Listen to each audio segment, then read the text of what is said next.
नमस्कार दोस्तों, एक बार फिर जर्डे क्लासेज में मैं आपका हार्दिक अभिनंदन एवं स्वागत करता हूं। जैसा कि आप सबको पता है कि हमने रविवार के दिन एक टेस्ट सीरीज का आयोजन किया था।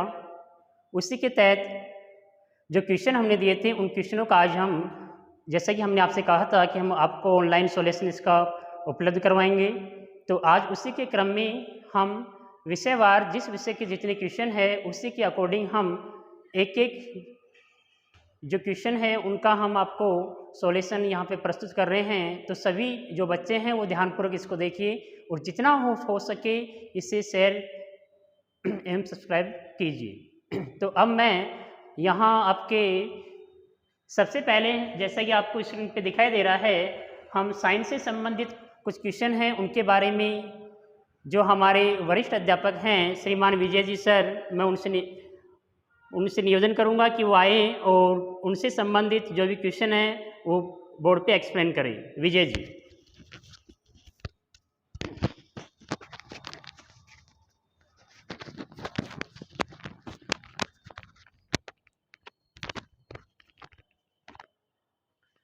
नमस्कार दोस्तों, मैं विजय सर। यहाँ साइंस से रिलेटेड कुछ क्वेश्चंस हैं, उनका सॉल्यूशन आपको बता रहा हूँ। क्वेश्चन नंबर 10 है कि बल की एसआई यूनिट क्या है। तो बल की एसआई यूनिट हमारे पास 4 ऑप्शन दिए हुए हैं: केल्विन, पास्कल, न्यूटन और वोल्ट। केल्विन ताप की यूनिट होती है। पास्कल दाब की यूनिट होती है। वोल्ट विभवांतर की यूनिट होती है। और न्यूटन बल की यूनिट होती है। तो हमारा ऑप्शन नंबर ख सही होता है। तो बल की जो एसआई यूनिट होती है वो होती है न्यूटन। नेक्स्ट क्वेश्चन नंबर 11, कार्य का मात्रक क्या है। वाट, इसमें ऑप्शन नंबर ए दिया हुआ है। ऑप्शन नंबर ए वाट शक्ति का यूनिट होता है, शक्ति। डाइन बल की यूनिट होती है। अब आप कहोगे कि बल की यूनिट न्यूटन होती है, बल की यूनिट डाइन कैसे हो गई। ये तो होती है बल की एसआई यूनिट, लिखा हुआ है एसआई यूनिट। डाइन बल की होती है सीजीएस यूनिट। कौन सी यूनिट होती है? CGS unit. न्यूटन हमने ऊपर वाले क्वेश्चन में किया है, ये बल की यूनिट होती है।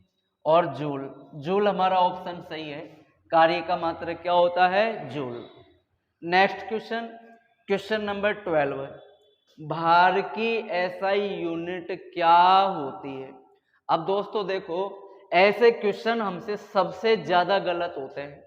भार दिमाग में आते ही, भार शब्द पढ़ते ही हमारा दिमाग डायरेक्ट जाता है कि भार का मतलब वजन होता है, और वजन को मापा जाता है किलोग्राम में, इसलिए इसकी यूनिट ऐसा यूनिट किलोग्राम होगी। जबकि ये ऑप्शन एकदम गलत होता है, क्योंकि भार का हमको मतलब ही पता नहीं होता। तो पहले ये देखें कि भार होता क्या है। भार जो होता है, भार का मतलब होता है गुरुत्वाकर्षण बल। भार का मतलब होता है गुरुत्वाकर्षण बल। मान लो कोई m द्रव्यमान की वस्तु है, उसको हमने ऊपर लटका रखा है, तो नीचे की ओर उस पर गुरुत्वाकर्षण बल लगता है Fg, जिसका मान होता है m × g। और mg जो होता है यही भार होता है W। तो जो भार होता है W, भार गुरुत्वाकर्षण बल के बराबर होता है। और बल कोई सा भी हो, सारे बल की ऐसा यूनिट होती है न्यूटन। तो भार की जो ऐसा यूनिट होगी वो क्या होगी? न्यूटन। न तो इसका ऐसा यूनिट किलोग्राम होगा। Dyne CGS unit. बिल्कुल, इधर देखो, यहां भी कंफ्यूज करने वाला सिस्टम है। ये भी बल की यूनिट है, ये भी बल की यूनिट है। न्यूटन भी बल की यूनिट, डाइन भी बल की यूनिट, लेकिन डाइन कौन सी यूनिट होती है? CGS unit. जबकि हमसे कौन सी यूनिट पूछी गई है? SI unit. और बल की या भार की ऐसा यूनिट होती है न्यूटन। तो हमारा ऑप्शन नंबर ख सही होगा। ग्राम, ग्राम किसकी? द्रव्यमान की सीजीएस यूनिट होती है।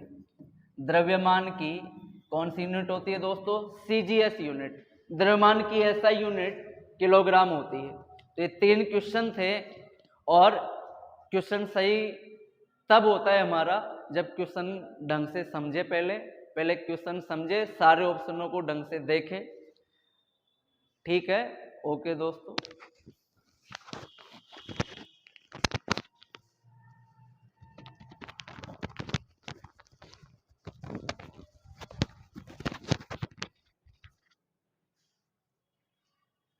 नमस्कार मित्रों, जैसा कि अभी आपने टेट सीरीज के सॉल्यूशन के अंतर्गत देखा कि कुछ महत्वपूर्ण क्वेश्चन जो आपके साइंस से संबंधित थे वो विजय जी सर ने आपको विस्तार पूर्वक एक एक क्वेश्चन के बारे में एक्सप्लेन करते हुए आपको समझाया।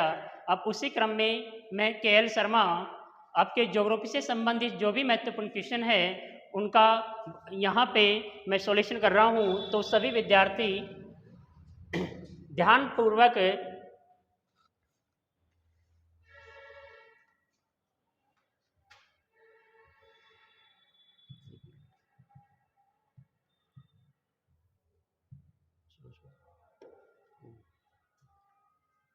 हाँ भाई बोर्ड पे देखना। यहाँ पे जैसे कि आपके क्वेश्चन नंबर 1 यदि हम बात करें, अक्षांश क्या है, दिया हुआ है बोर्ड पे अक्षांश क्या है। यदि हम अक्षांश की बात करते हैं तो अक्षांश क्या है? पहला ऑप्शन है कर्क रेखा से कोणीय दूरी। कर्क रेखा से कोणीय दूरी, लेकिन कर्क रेखा से कोणीय दूरी अक्षांश नहीं होता है। हमने पढ़ा है कि कर्क रेखा जो कि भारत के लगभग मध्य से होकर गुजरती है 23.5 डिग्री उत्तरी अक्षांश होती है, और हम इसे कर्क रेखा को कोणीय दूरी के रूप में स्पष्ट नहीं कर सकते। इसके बाद आपके इसमें दूसरा ऑप्शन है भूमध्य रेखा से कोणीय दूरी। जैसा कि हमने पढ़ा था कि भूमध्य रेखा लगभग पृथ्वी को 2 भागों में विभाजित करती है, और हमने पढ़ा था कि भूमध्य रेखा के संदर्भ में उत्तर या दक्षिण में स्थित किसी भी बिंदु का कोणीय मान, जैसा कि हम यहाँ पे एक छोटा सा डायग्राम बनाते हैं, यहाँ हमने ग्लोब बनाया, ये आपकी 0 डिग्री है, इसे हम क्या कहते हैं? इसे भूमध्य रेखा कहा जाता है। अब यदि हम देखें कि अक्षांश क्या है, तो हमने पढ़ा था कि भूमध्य रेखा के संदर्भ में उत्तर या दक्षिण में, भूमध्य रेखा के संदर्भ में उत्तर या दक्षिण में किसी भी स्थान का, जैसे मैंने यहाँ एक बिंदु लिया और मैंने यहाँ पे ये 10 डिग्री लिख दिया, तो भूमध्य रेखा के संदर्भ में किसी भी स्थान का इसके केंद्र से जो कोणीय मान होता है, जो कोणीय दूरी होती है, उस कोणीय दूरी को ही हम उस स्थान का क्या कहते हैं? अक्षांश कहते हैं। तो आपका इसमें ऑप्शन नंबर 2 बिल्कुल करेक्ट है। भूमध्य रेखा से जो कोणीय मान होता है उसे अक्षांश रेखा कहा जाता है। मकर रेखा से कोणीय दूरी ये गलत ऑप्शन है, और ग्रीनिच रेखा से कोणीय दूरी ये भी गलत ऑप्शन है, क्योंकि ग्रीनिच रेखा के द्वारा जैसा कि आप सभी को पता है कि विश्व का समय निर्धारित किया गया है, पूरे विश्व का समय ग्रीनिच रेखा से ही देखा गया है। अतः आपका जो क्वेश्चन नंबर 1 है अक्षांश रेखा क्या है, इसका जो सही ऑप्शन होगा वो आपका है भूमध्य रेखा से जो कोणीय मान होता है, या भूमध्य रेखा से किसी भी स्थान का जो कोणीय दूरी है उसे उस स्थान की अक्षांश के नाम से जाना जाता है। इसके बाद क्वेश्चन नंबर 2, अंतरराष्ट्रीय तिथि रेखा क्या है? अंतरराष्ट्रीय तिथि रेखा किसे कहते हैं? देखिए ऑप्शन नंबर 1 180 डिग्री पूर्वी देशांतर गलत ऑप्शन है, क्योंकि 180 डिग्री पूर्वी देशांतर। दूसरा ऑप्शन है 180 डिग्री पश्चिमी देशांतर। तीसरा ऑप्शन है आपके 360 देशांतर, ये भी आपका गलत ऑप्शन है। आपका जो दूसरा है 180 पश्चिमी देशांतर, ये भी आपका गलत ऑप्शन है, क्योंकि यदि हम बात करें तो यदि हम ये आपके 0 डिग्री है, और ये 0 डिग्री जो देशांत रेखा है ये पूरे ग्लोब को 2 भागों में विभाजित करता है, इधर का पूर्वी गोलार्ध है या आपका पश्चिमी गोलार्ध है। यदि हम भूमध्य रेखा से बात करें तो लगभग 180 देशांतर तो पूर्व में बनाए जा सकते हैं, और लगभग 180 देशांतरी आपके पश्चिम में बनाए जा सकते हैं। और हमने पढ़ा है कि कुल देशांतर 360 होते हैं। यदि हम अंतर्राष्ट्रीय तिथि रेखा की बात करते हैं तो हमने पढ़ा है कि 0 डिग्री के द्वारा तो मानक समय निर्धारित किया जाता है। और इसके जस्ट विपरीत दूसरी ओर जो रेखा होती है वो आपकी होती है 180 डिग्री। अब 180 डिग्री ना पूरब होती है ना 180 डिग्री पश्चिम होती है, वो केवल अपने आप में इसको यदि हम काउंटिंग करें तो उसे हम 180 डिग्री देशांतर रेखा के नाम से उसे जाना जाता है। तो आपके यदि हम ऑप्शन देखें तो 180 देशांतर रेखा आपके ऑप्शन नंबर जो 4 है वो बिल्कुल करेक्ट है। क्वेश्चन नंबर 2 का आपका जो आंसर होगा वो आपका होगा 180 डिग्री देशांतर रेखा। ना तो ये पश्चिम होगी ना ये पूरब होगी। यह रेखा 0 डिग्री के बिल्कुल विपरीत होती है और उसे हम 180 डिग्री देशांतर रेखा के नाम से जानते हैं, जिसके द्वारा पूरे विश्व में तिथियों का निर्धारण किया जाता है। तो इस प्रकार से आपका ऑप्शन अंतर्राष्ट्रीय तिथि रेखा क्या है, 180 डिग्री देशांतर रेखा को अंतर्राष्ट्रीय तिथि रेखा कहा जाता है। इसके बाद आपका जो क्वेश्चन नंबर 3 है, 0 डिग्री देशांतर का समय। 0 डिग्री देशांतर का समय आपके सामने दिया हुआ है रात्रि के 12 बजे। तो 82.5 डिग्री पूर्वी देशांतर का समय क्या होगा। देखिए आपको इसका यदि हम बात करते हैं तो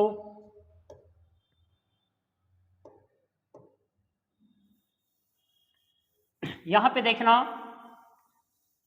आपके सामने दिया हुआ है, ये आपकी जैसे कि ये 0 डिग्री है, यहाँ पे समय दिया हुआ है 12 बज रहे हैं और वो भी रात्रि के। यदि यहाँ पे रात्रि के 12 हैं तो यहाँ पे हम यदि बात करें तो ये आपके समय दिया हुआ है 0 डिग्री पे रात्रि के 12 बज रहे हैं। समय ज्ञात करना है 82.5 डिग्री पूर्वी देशांतर।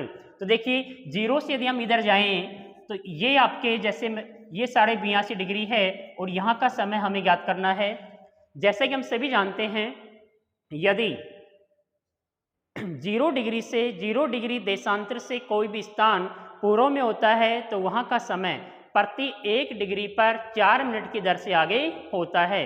और यदि 0 डिग्री से कोई भी स्थान पश्चिम की ओर होता है तो वहाँ का समय प्रति 1 डिग्री की दर से प्रति 1 डिग्री पर 4 मिनट की दर से पीछे होता है। जैसे कि आपको दिखाई दे रहा है कि 82.5 डिग्री पूर्वी देशांतर 0 डिग्री देशांतर के पूर्व में स्थित है। तो यदि हम इनका सबसे पहले हम यदि देशांतरी अंतर देखें तो देशांतरी अंतर आपका 82.5 डिग्री का है। अब चूंकि हमने पढ़ा है कि 1 डिग्री पर अंतर आता है 4 मिनट का, तो यदि हम बात करें 82.5 डिग्री पर यदि हम अंतर देखें तो 82.5 इंटू यदि हम 4 करें तो लगभग आपके जो समय निकल के आता है और यदि हम उसका कैलकुलेट करते हैं तो लगभग 5.5 घंटे आपका इसमें समय निकल कर आता है। तो अब रात्रि के 12 बज रहे हैं, 82.5 डिग्री पूर्व में स्थित है, तो इसका मतलब क्या होगा कि यहाँ का समय आगे होगा।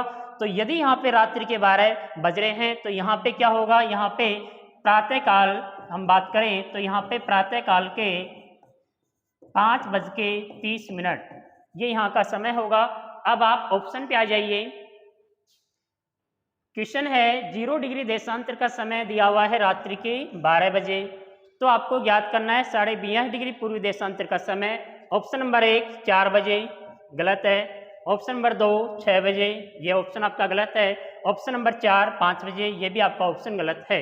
यदि हम देखें जैसे कि हमने अभी कैलकुलेट किया और हमारा आंसर आया था लगभग 5.5 घंटे, और 5.5 घंटे यदि हम बात करते हैं प्रातःकाल के 5:30 बजे, तो ये आपका क्वेश्चन नंबर 3 में ऑप्शन नंबर 3 बिल्कुल करेक्ट है, क्योंकि 82.5 डिग्री 0 डिग्री देशांतर से पूर्व में स्थित है और उसका समय आगे होगा। तो यदि हम रात्रि के 12 बजे में 5.5 घंटे जोड़ दें तो आपका समय आएगा प्रातःकाल के 5:30 बजे। तो क्वेश्चन नंबर 3 में ऑप्शन नंबर 3 बिल्कुल करेक्ट है। क्वेश्चन नंबर 4, यदि अब हम चौथे क्वेश्चन की बात करें, स्क्रीन पे आपके क्वेश्चन नंबर 4 जैसे कि आपको दिखाई दे रहा है, निम्न में से अक्षांश रेखा की विशेषता नहीं है। 4 ऑप्शन आपके सामने, इनमें से कौन सी अक्षांश रेखा की विशेषता नहीं है। नंबर 1 सभी अक्षांश रेखाएं वृत्तवर्त होती है। ऑप्शन नंबर 2 अक्षांश रेखाएं पूर्व से पश्चिम की ओर खींची जाती है। विशेषता नंबर 3 है 0 डिग्री अक्षांश रेखा वृत्तवर्त होती है। और कुल अक्षांश रेखाएं 179 डिग्री होती है। 4 ऑप्शन है, इनमें से पहले में है कै ख गै, दूसरे में है कै गै, तीसरे में है कै ख और चौथे में है सभी। तो देखिए सबसे पहले हम यहाँ पे बात कर रहे हैं अक्षांश रेखाओं की। तो यदि हम अक्षांश रेखाएं देखिए, जैसे कि आप सभी जानते हो कि 0 डिग्री अक्षांश रेखा जो कि पृथ्वी को 2 भागों में बांटती है, यह आपका इस रेखा से ऊपर का उत्तरी गोलार्ध है और इससे नीचे का दक्षिणी गोलार्ध है। ये उत्तरी गोलार्ध और इसका दक्षिणी गोलार्ध, ये पूरी पृथ्वी को 2 भागों में बांट रहा है, समान भागों में बांट रहा है। इसलिए हम इसे भूमध्य, भूमि के मध्य से गुजरने वाली रेखा, इसे भूमध्य रेखा कहा जाता है। अब देखिए भूमध्य रेखाओं की विशेषता हमने पढ़ी थी कि अक्षांश रेखाओं की विशेषता क्या होती है। तो उसके अंतर्गत यदि ऑप्शन नंबर 1 हम देखें, ये सब आपकी अक्षांश रेखाएं हैं जो कि कहाँ से, ये लगभग पश्चिम से पूर्व की ओर खींची जाती है। और हम देखें जैसे कि पहला ऑप्शन है सभी अक्षांश रेखाएं वह्रतवर्त होती है, ये गलत है, ये इसकी विशेषता नहीं है, क्योंकि सभी अक्षांश रेखाएं वह्रतवर्त नहीं होती है। केवल 0 डिग्री जो अक्षांश रेखा है वो सबसे बड़ा वह्रतवर्त होता है, जिसे कि हम ग्रेट सर्किल कहते हैं। हमने विशेषताओं में पढ़ा था कि भूमध्य रेखा सबसे बड़ा वर्त होता है, इसके बाद जो जो हम उत्तर या हम दक्षिण की ओर जाते हैं तो ये जो वर्त हैं ये इन सभी वर्तों की आकृति छोटी होती चली जाती है। तो सभी अक्षांश रेखाएं वह्रतवर्त नहीं होती है, ये इसकी विशेषता नहीं है। नंबर 2, अक्षांश रेखाएं पूर्व से पश्चिम की ओर खींची जाती है, ये भी इसकी विशेषता नहीं है। इसमें थोड़ा सा यहाँ पे चेंज किया है, अक्षांश रेखाएं और देशांत जो अक्षांश रेखाएं वो अक्षांश रेखाएं पश्चिम से पूर्व की ओर खींची जाती है। पृथ्वी पर या ग्लोब पर पश्चिम से पूर्व की ओर जो काल्पनिक रेखाएं खींची गई है, उन सभी काल्पनिक रेखाओं को हम अक्षांश रेखा के नाम से जानते हैं, ये हमने विशेषताओं में पढ़ा था। तो ये खींची जाती है पश्चिम से पूर्व की ओर, ना कि पूर्व से पश्चिम की ओर, तो ये भी इसकी विशेषता नहीं है। अब आता है तीसरा है आपके ऑप्शन 0 डिग्री अक्षांश रेखा वह्रतवर्त होती है, बिल्कुल सही है, ये इसकी क्या है, विशेषता है। क्योंकि सबसे बड़ा, जैसे कि हमने पढ़ा, सबसे बड़ा वर्त 0 डिग्री भूमध्य रेखा या विषुवत रेखा सबसे बड़ा वर्त होता है, जिसे कि ग्रेट सर्किल के वह्रतवर्त के नाम से भी जाना जाता है। फिर है कुल अक्षांश रेखाएं 179 डिग्री होती है, ये भी बिल्कुल सही है, हमने पढ़ा था। यदि हम अक्षांश की बात करें तो आपके अक्षांश होते हैं 180। यदि हम मानचित्र पे अक्षांश की बात करें तो मानचित्र पर अक्षांश होते हैं 181। लेकिन यदि आपसे पूछा जाए अक्षांश रेखाएं, तो अक्षांश रेखाएं होती है 179, क्योंकि आपका जो दक्षिणी ध्रुव, जो उत्तरी ध्रुव है, जिसे कि हम 90 डिग्री उत्तरी और 90 डिग्री दक्षिणी अक्षांश कहते हैं, ये मात्र एक बिंदु के रूप में है, ये रेखा नहीं है।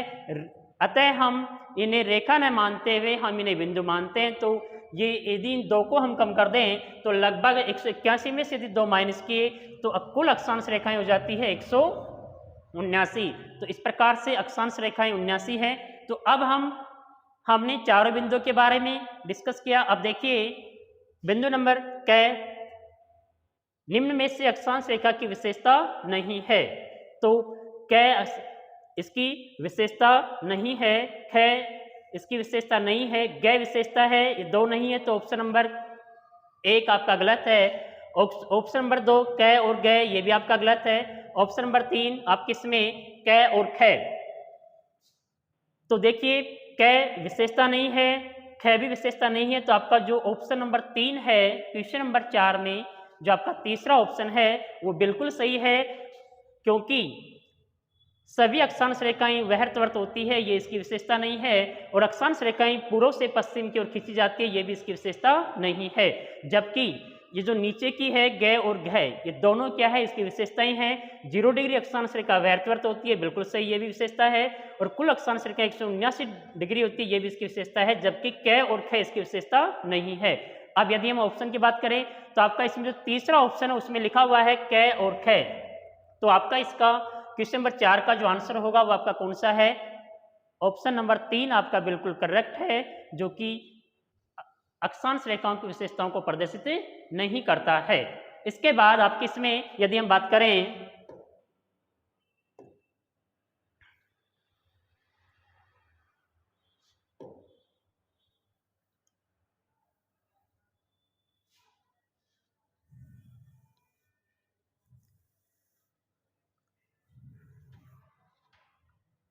एक क्वेश्चन है ज्योग्राफी से संबंधित, आपका एक और क्वेश्चन है यहां पे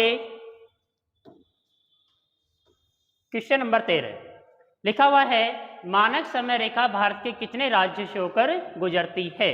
तो जैसा कि आप सभी जानते हो, यदि हम मानक समय रेखा की बात करें तो यदि हम यहां पे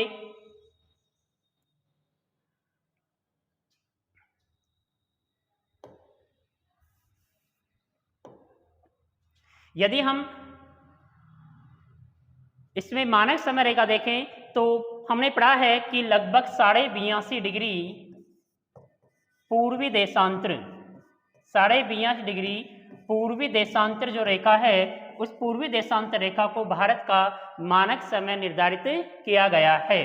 और यदि हम भारत के मानचित्र में इसे देखें तो मानक जो समय है 82.5 डिग्री पूर्वी देशांतर जो समय है वह यदि हम बात करते हैं तो वह भारत के 5 राज्य से होके गुजरती है।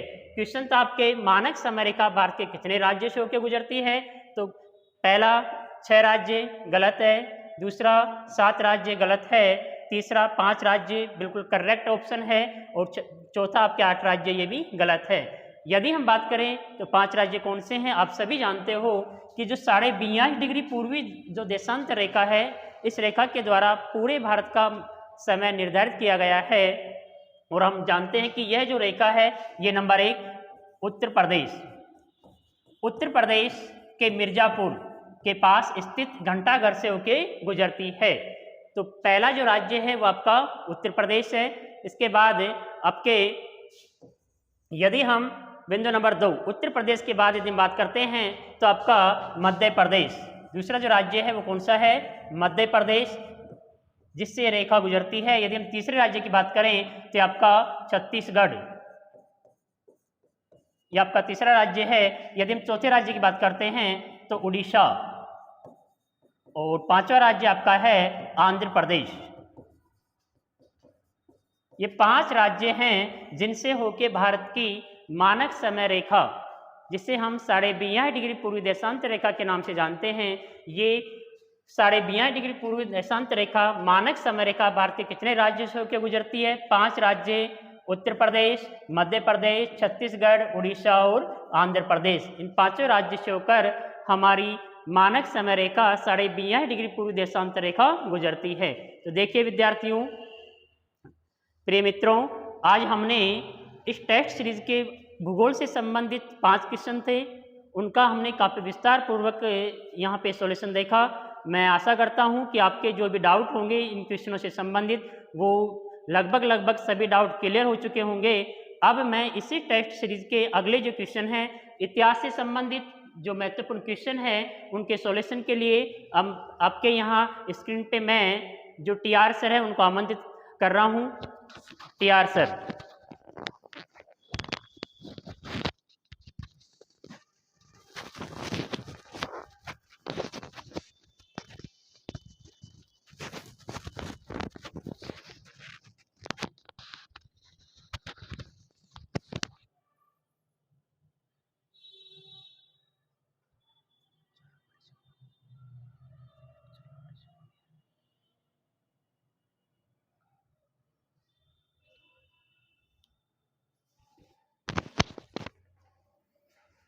नमस्कार मित्रों, जैसा कि आपने अभी हमारे 2 सीनियर लेक्चर से जो है वो 2 सब्जेक्ट जो है वो क्लियर कर चुके हूँ। तो प्यारे विद्यार्थियों, दोनों सब्जेक्टों में आप देख चुके हो कि किस प्रकार से जो है वो आपकी कहाँ पर कमियाँ रही हैं। जैसे अभी श्रीमान कन्हैया लाल जी ने जो है वो आपको ज्योग्राफी के संबंध में जैसे विस्तार पूर्वक मैप वगैरह जो है वो उसमें जो है वो टोटल डाउट्स आपके क्लियर किए हैं। इससे पहले जो है वो गुरुजी साइंस के आपके क्लियर कर चुके हैं। अब देखिए, जैसा अपन देखें आगे कि इतिहास के भी कुछ क्वेश्चंस इसमें महत्वपूर्ण हैं और इतिहास सब्जेक्ट को लेकर मैं चर्चा कर रहा था विद्यार्थियों से, जिसमें अपन देखें कि इतिहास के कुछ क्वेश्चन देखिए विद्यार्थियों, यहाँ से अपन देख लेते हैं कि इतिहास के क्वेश्चंस, यहां से एक क्वेश्चन आपको दिखाई दे रहा होगा, ये क्वेश्चंस 5वें नंबर का जो क्वेश्चन है ये इतिहास का है, ये रहा। देखना भाई ध्यान से, और इस क्वेश्चन को अपन देखें कि ये क्वेश्चन क्या कहता है। देखना मित्रों, ये क्वेश्चन क्या कह रहा है। ये क्वेश्चन से बहुत बार एग्जामों में पूछा गया है और इस क्वेश्चन को आपको ध्यान से देखना है, समझना है। जैसे आपको दिखाई दे रहा है कि सिंधु घाटी सभ्यता के सबसे बड़े नगर, महत्वपूर्ण बात है कि सिंधु घाटी सभ्यता के सबसे बड़े नगर, सिंधु घाटी सभ्यता के सबसे बड़े नगर, सिंधु घाटी सभ्यता के सबसे बड़े नगर, देखना सिंधु घाटी सभ्यता के सबसे बड़े नगर कहां से प्राप्त नहीं हुए हैं, सबसे बड़े नगर कहां से प्राप्त नहीं हुए हैं। तो सिंधु घाटी सभ्यता के जो सबसे बड़े नगर हैं, अब इधर देखना मित्रों, जैसे आपको पता है कि मैंने जो क्लास में नोट्स लिखवाए थे उनमें मैंने एक एक नगरों की, क्योंकि आपको पता है कि एक तो सिंधु घाटी सभ्यता, यहां देखना कि सिंधु घाटी सभ्यता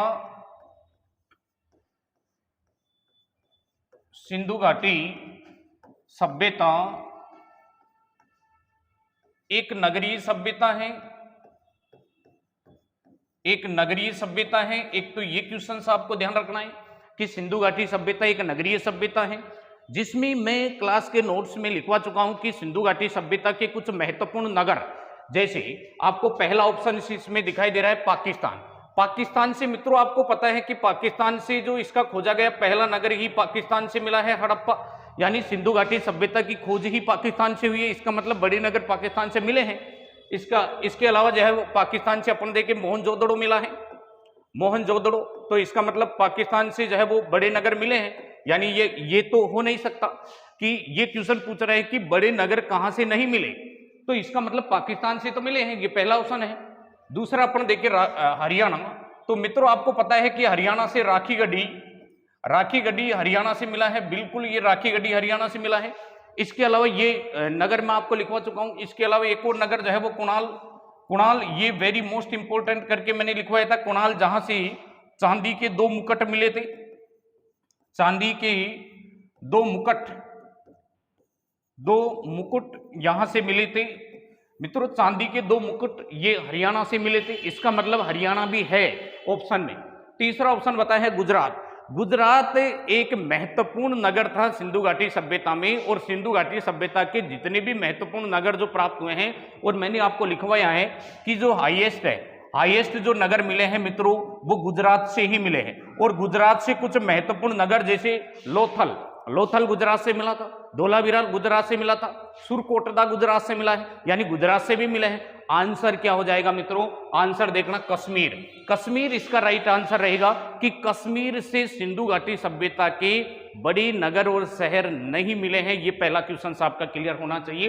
ये क्वेश्चन है 5वां कि सिंधु सभ्यता के बड़े शहर कहां से प्राप्त नहीं हुए हैं। ये सेकंड ग्रेड में क्वेश्चन पूछा गया है आपसे, और ये क्वेश्चन बार बार एग्जाम में पूछा जा सकता है। आपको पता है पाकिस्तान से मिला है, गुजरात से मिले हैं, हरियाणा से मिले हैं, लेकिन कश्मीर से बड़े नगर नहीं मिले हैं, ये आपको ध्यान रखना है। और अपन देखिए आगे अपन देखें मित्रों, ध्यान रखना, आगे अपन देखते हैं कि जैसे आपको ये छठा क्वेश्चन दिखाई दे रहा होगा, छठा क्वेश्चन अपन देखें तो छठे क्वेश्चन में देखना आपको ध्यान से कि छठा क्वेश्चन कहता है कि सिंधु घाटी सभ्यता में स्टेडियम के साक्ष्य, बहुत गजब का क्वेश्चन है। सिंधु घाटी सभ्यता में स्टेडियम के साक्ष्य देखना, इधर एक मैंने बताया था स्टेडियम, ये स्टेडियम के साक्ष्य, और स्टेडियम के साथ साथ में मैंने आपको बताया था सूचना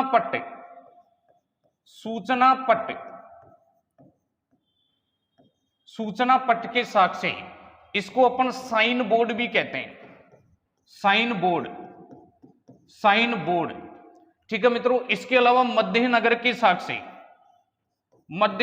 साक्ष्य, ये मध्य नगर, साइन बोर्ड, सूचना बोर्ड और स्टेडियम, ये चारों पांचों जो साक्ष्य मिले हैं वो एक ही नगर से मिले हैं मित्रों, और इसकी चर्चा मैंने विस्तार से की है। और ये नगर कौन सा था आपको पता होना चाहिए, धोलावीरा नगर से जो है वो स्टेडियम के साक्ष्य मिले हैं, साइन बोर्ड के साक्ष्य मिले हैं, इसके अलावा सूचना पट मिला है, मध्य नगर मिला है, इसके अलावा उत्तम जल प्रबंधन व्यवस्था यहां से मिली है। और सबसे सुंदर नगरों में से एक नगर था सिंधु घाटी सभ्यता का, कौन सा? जैसे इसमें अपन देखे ऑप्शन कि हड़प्पा दे रखा है, तो आपको पता है कि स्टेडियम के साक्ष्य हड़प्पा से मिल ही नहीं सकते। इसके अलावा लोथल से नहीं मिले।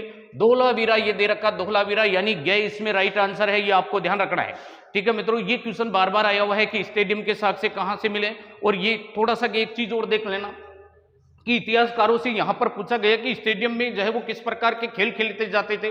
तो यहां सिंधु घाटी सभ्यता का जो खेल था वो सबसे महत्वपूर्ण खेल था सांडों की लड़ाई, यानी एक श्रृंगी जो पशु सिंधु घाटी सभ्यता के लोगों का सबसे महत्वपूर्ण पशु था, उन पशुओं को यहां पर लड़ाया जाता था इन स्टेडियम में। इसलिए स्टेडियम के साक्ष्य कहां से मिले हैं मित्रों?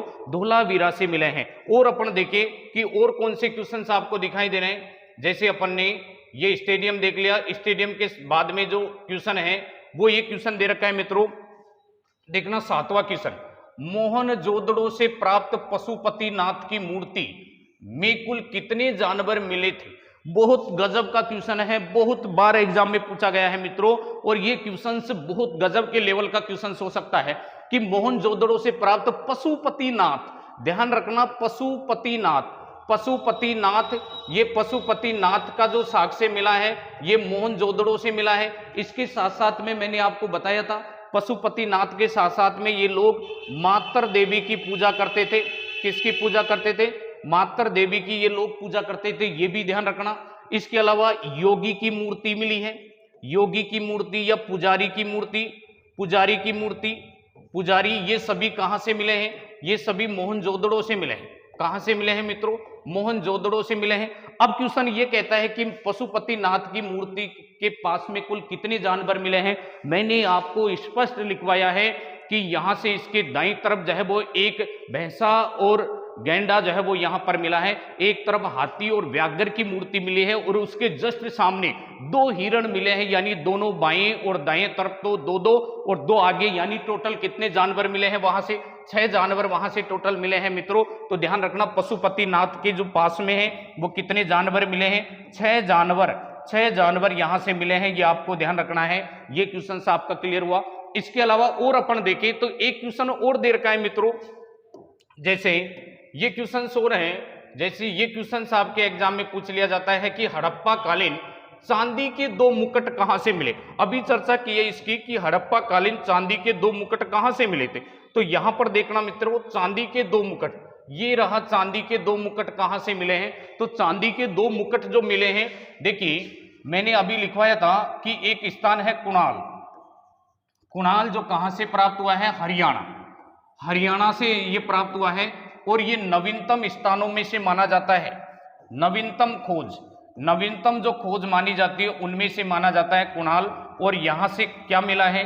चांदी का 2 मुकुट मिले हैं, चांदी के 2 मुकुट मिले हैं। यह आपको ध्यान रखना है कि चांदी के 2 मुकुट कुणाल हरियाणा से मिले हैं। ये मैंने आपको स्पष्ट नोट डलवाकर और वेरी मोस्ट इंपोर्टेंट लगवाकर लिखवाया था। और ये क्वेश्चंस मित्रों बार बार एग्जाम में पूछा गया है, आरपीएससी द्वारा इसको बार बार पूछा गया है। जब आप टेस्ट सीरीज वगैरह दोगे या आप जैसे मॉडल पेपर हल करोगे तो उसमें ये क्वेश्चंस आपको दिखाई देगा कि कुणाल हरियाणा से जो है वो ये रहा 2 नंबर, इसका राइट आंसर है, कुणाल हरियाणा से मिला है। अब देखिए इसमें देखकर राखीगढ़ी, कालीबंगा, बनावली, इसकी भी जो है वो अपन पूरी विस्तार से चर्चा कर चुके हैं। तो एक ये 8वें नंबर का क्वेश्चन आपका क्लियर हुआ। और अपन देखें कि इसके बाद में एक साक्ष्य और है कि घोड़े का जबड़ा, 9वें नंबर का क्वेश्चन बहुत गजब का आ रहा है। 9वें नंबर का क्वेश्चन बहुत गजब का आ रहा है, और ये गजब का क्वेश्चन बार बार एग्जाम में पूछा जाता है मित्रों। इसको भी आप देखने की कोशिश करेंगे कि घोड़े के जबड़े का साक्ष्य कहां से प्राप्त हुआ। आपको पता है कि सिंधु घाटी सभ्यता के लोग, मान लीजिए क्वेश्चन पूछ लिया जाए कि सिंधु घाटी सभ्यता के लोग किस पशु से परिचित नहीं थे, किस पशु से परिचित नहीं थे, यह भी क्वेश्चन पूछ लिया जाता है। तो ध्यान रखना आंसर आज भी घोड़े ही देना है। घोड़े से ये लोग परिचित नहीं थे सिंधु घाटी सभ्यता के लोग। लेकिन ध्यान रखना मित्रों, अब जो वर्तमान में लेटेस्ट अपडेट जो बुक्स आ रही है उसमें स्पष्ट लिखा हुआ है कि सिंधु घाटी सभ्यता से गाय की मूर्तियां नहीं मिली हैं, क्योंकि घोड़े के जो अवशेष हैं, जैसे आपको पता है मैंने लिखवाया है, घोड़े का अस्थि पंजर, घोड़े का अस्थि पंजर, ये घोड़े का अस्थि पंजर सुरकोटदा से मिला है, सुरकोटदा, सुरकोटदा, सुरकोटदा, और ये सुरकोटदा गुजरात से मिला है, और ये घोड़े का अस्थि पंजर सुरकोटदा से मिला है। मित्रों ये मैंने खूब आपको मोस्ट इंपोर्टेंट लगवा के लिखवाया है, और ये घोड़े का अस्थि पंजर, तो घोड़े का अस्थि पंजर मिल रहा है, लेकिन ध्यान रखना अधिकांश इतिहासकार इस अस्थि पंजर को घोड़े के नहीं बताते हैं, अधिकांश घोड़े के बताते हैं, इसलिए अपवाद स्वरूप ध्यान रखना घोड़े का अस्थि पंजर सुरकोटदा से मिला है। लेकिन यहां पूछ रहा है घोड़े का जबड़ा, तो ध्यान रखना जो घोड़े का जबड़ा है, घोड़े का जबड़ा, घोड़े का जबड़ा, ये घोड़े का जो जबड़ा है वो आपके एक स्थान दे रखा है राणा गुंडई, राणा गुंडई, ये राणा गुंडई, ये बलूचिस्तान अफगानिस्तान में जो है वो राणा गुंडई स्थान है, यहां से घोड़े का जबड़ा मिला है। मित्रों ये आपको ध्यान रखना है, घोड़े का जबड़ा राणा गुंडई, यहां से देखिए ये टाइपिंग में थोड़ी सी मिस्टेक है, इसलिए आपको जो है वो यहां शुद्ध दिखाई नहीं दे रहा, लेकिन आपको ध्यान रखना है कि ये जो स्थान है ये स्थान राणा गुंडई है, राणा गुंडई, जहां से घोड़े का जबड़ा मिला है। ये इंपॉर्टेंट क्वेश्चन है, ये एग्जाम में बार बार आया हुआ है, ये 90 नंबर का क्वेश्चन आपका हुआ। इसके बाद में देखिए साइंस के गुरुजी जो है वो ये क्वेश्चन आपको करवा चुके हैं, और अपन देखें कि और किस प्रकार से जो है वो क्वेश्चन हैं। जैसे एक ये क्वेश्चन आपके 14वें नंबर का क्वेश्चन है कालीबंगा का, ये भी क्वेश्चन बार बार एग्जाम में आया है। अब देखिए इस क्वेश्चन को लेकर क्या क्वेश्चन पूछा जाता है, इस क्वेश्चन को लेकर जो क्वेश्चन पूछा जाता है मित्रों, ये देखिए कालीबंगा की खोज कब हुई। अब देखिए कई पुस्तक में कालीबंगा की खोज जब अपन देखते हैं तो देखिए इसकी खोज, जैसे आपको पता है कि जैसे ये अपन राजस्थान लेते हैं, तो राजस्थान में जब इस प्रकार की स्थिति होती है, इस प्रकार की स्थिति जब राजस्थान में देखते हैं, तो यहां देखिए यहां से एक नदी आती थी, इस नदी इस प्रकार से ये नदी जा रही थी घग्गर नदी, और यहां पर ये गंगानगर और हनुमानगढ़, ये दो जिलों में कालीबंगा फैली हुई थी। कालीबंगा, और कालीबंगा के बारे में मैं आपको खूब बता चुका हूं कि जो कालीबंगा है, इस कालीबंगा में इसका शाब्दिक अर्थ काले रंग की चूड़िया होता है, काले रंग की चूड़िया इसका शाब्दिक अर्थ होता है। अब देखना मित्रों यहां से कंफ्यूजन क्या रहता है, इसमें सबसे बड़ा जो कंफ्यूजन रहता है वो सबसे बड़ा कंफ्यूजन ये रहता है कि इसकी खोज कई पुस्तक में इसकी 1952 और 53 दे रखी है, कई पुस्तक में इसकी खोज 1951 बता रखी है, कई में 1953 बता रखी है, और कई में 1952 बता रखी है। अब बात आती है कि माने किसको, तो ध्यान रखना मित्रों जब आप देखोगे एनसीईआरटी की बुक तो उसमें स्पष्ट रूप से ये 1952 बता रखी है। आपको बीए में एक पुस्तक चलती है शर्मा व्यास की, उस पुस्तक में 1952 कालीबंगा की खोज बता रखी है, और 1952 ही इसका राइट आंसर रहेगा। तो इसकी खोज 1952 में हुई थी। देख लीजिए यहां पर 1951 भी है, 1952 भी है, तो 1952 इसका राइट आंसर रहेगा। कालीबंगा के बारे में मैं पूरा विस्तार जो है वो आपको बता चुका हूं। इसके अलावा देखिए और कई क्वेश्चंस इसमें आपको दिखाई दे रहे हैं, जैसे एक क्वेश्चन और दिखाई दे रहा है इसमें, ये कि सिंधु घाटी सभ्यता जो है, ये सिंधु घाटी सभ्यता के लोग किससे परिचित नहीं थे। अब देखना इधर मित्रों कि सिंधु घाटी सभ्यता के लोग किससे परिचित नहीं थे, ये क्वेश्चंस भी आपके एग्जाम में पूछा जा सकता है भाई, कि सिंधु घाटी सभ्यता के लोग किससे परिचित नहीं थे। सिंधु घाटी सभ्यता के लोग किससे परिचित नहीं थे, एक तो पशुओं में पूछा जाए तो पशुओं में तो राइट आंसर रहेगा घोड़ा, कि घोड़े से ये परिचित नहीं थे। धातु में पूछा जाए कि धातु से किससे परिचित नहीं थे, तो लोहा से ये परिचित नहीं थे। धातु में ये लोहा से परिचित नहीं थे, घोड़े पशुओं में ये घोड़े से परिचित नहीं थे। इसके अलावा लेकिन यहां पर देखिए बैल ऑप्शन में दे रखा है, तो बैल तो जो है वो इनका मुख्य पशु था। जैसे एक सरंगी पशु, एक सरंगी पशु, ये एक सरंगी जो पशु था, ये कुबड़ वाला बैल, कुबड़ वाला सांड, इससे तो ये परिचित थी। इसके अलावा चावल, चावल से ये परिचित थी कि क्योंकि लोथल से इसके साक्ष्य मिले हैं, तो आपको पता है चावल से ये परिचित थे। इसके अलावा सरसों के साग से भी यहां से मिले हैं, ये आपको ध्यान रखना है मित्रों। किससे परिचित नहीं थे, तो फसल में आपको ध्यान रखना है कि फसल में किससे परिचित नहीं थे। तो दो फसलें मैंने आपको लिखवाई थी, एक तो रागी और एक ईख। दूसरी फसल कौन सी थी? ईख और रागी, ये दोनों फसलों से परिचित नहीं थे मित्रों। ये आपको ध्यान रखना है कि ये दोनों फसलों से ये परिचित नहीं थे। अब देखिए ये इस प्रकार से ये आपके जो है वो जीके के और ये क्वेश्चंस जो है वो हो गए हैं। एक बार वापस जो है वो मैं इसको देख लेता हूं कि इसमें अब केवल रीजनिंग के क्वेश्चंस और मैथ के क्वेश्चंस आपके बचे हुए हैं।